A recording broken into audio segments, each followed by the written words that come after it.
Hi everyone, it's Simone from my studio. Welcome to this new video. This time I want to share with you a creation of mine. This is the alpha version of the RTXRender.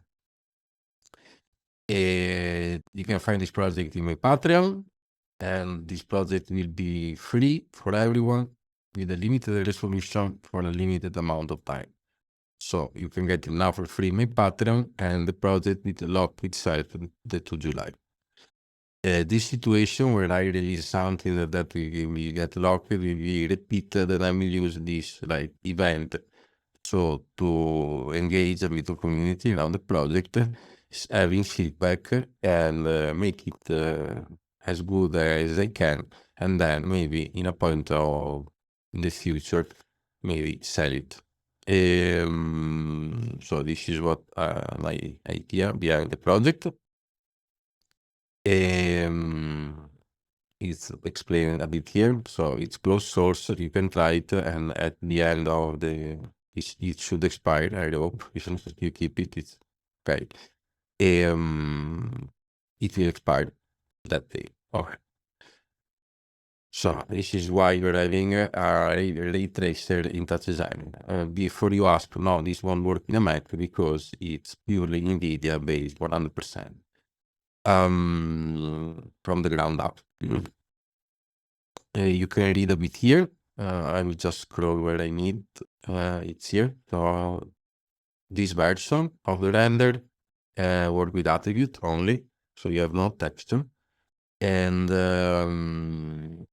but it's nice because you can start to play a bit with pop in a really intuitive way, I think. And the attribute we accept are for sure the position and the normal of the point. Then we have a color that we call CD, so to do not mismatch with the naming convention of Touch Designer. The scale is for primitive, I'll show you later. And then roughness, metallic, IOR, transmission, emissive are the attribute you control to the render.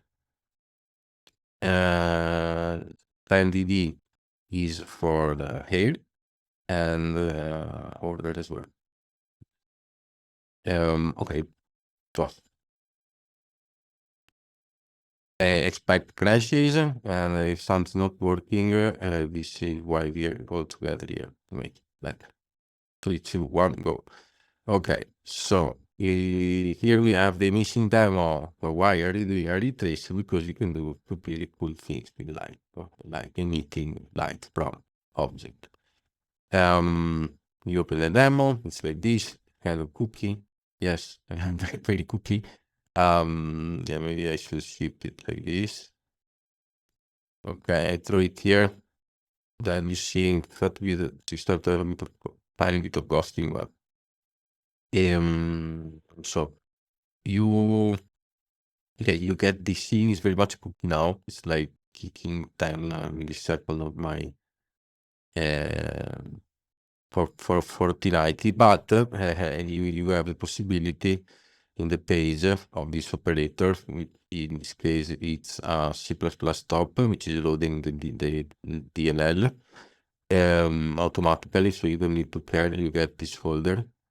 So now you have this folder, and there will be like only this project and the top here, I guess, and the juice is here. So this is the render, the shaders, and the noiser.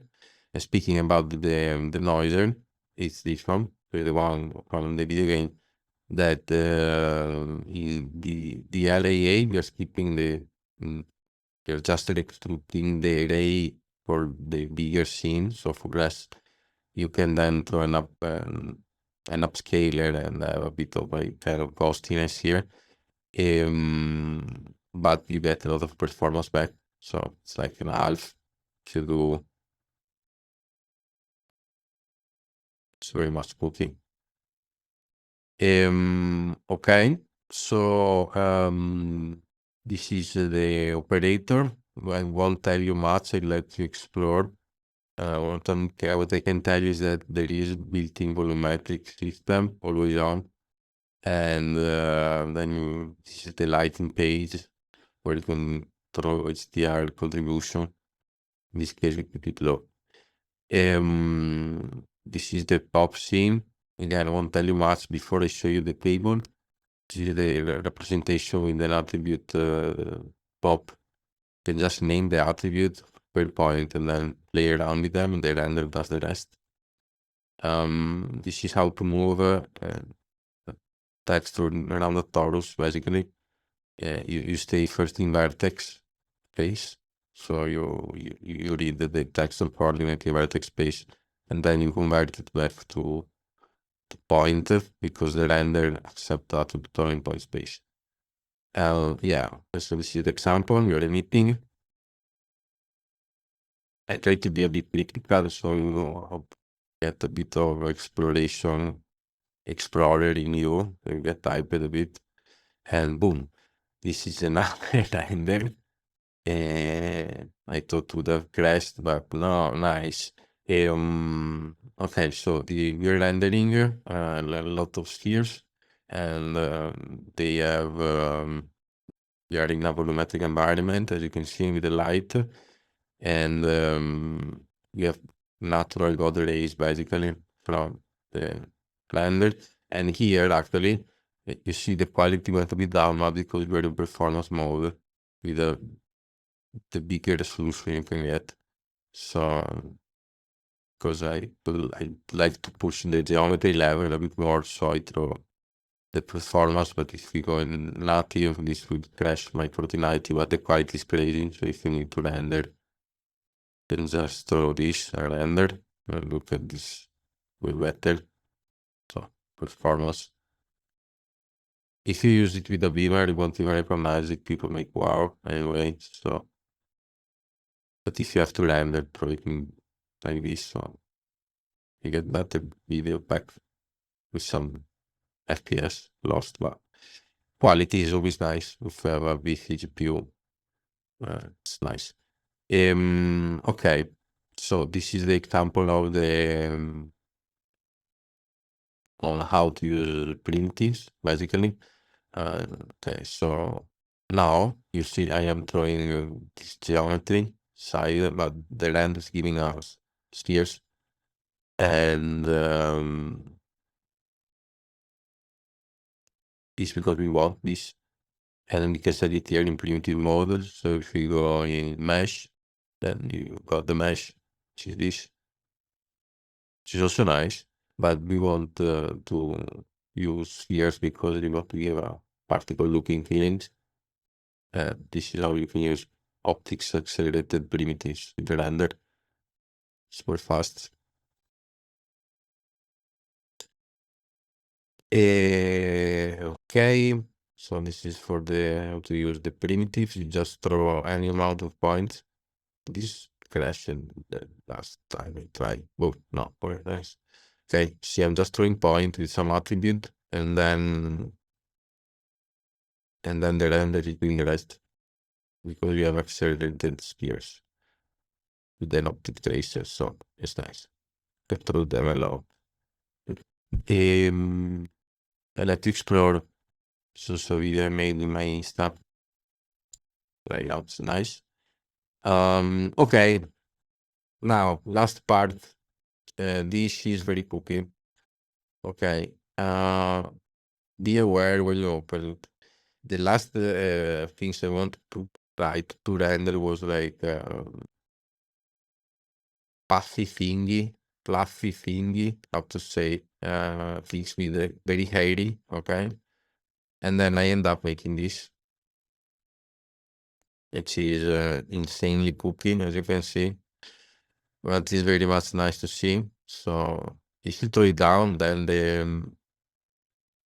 if you leave it in the background, it's nice for the GPU and all the accelerated things that are happening. But if you want to see detail, then it's,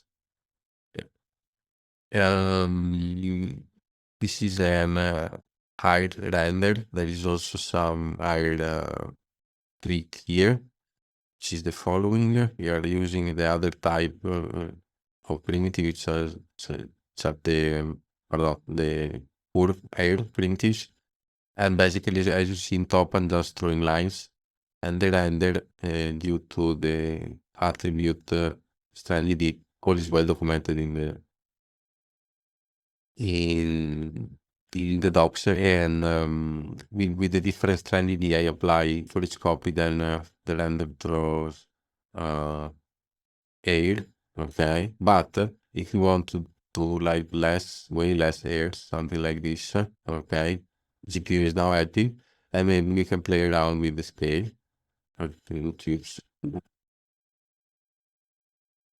Which is anyway very cookie, as you can see, also because we're running a lot of stuff we don't need it.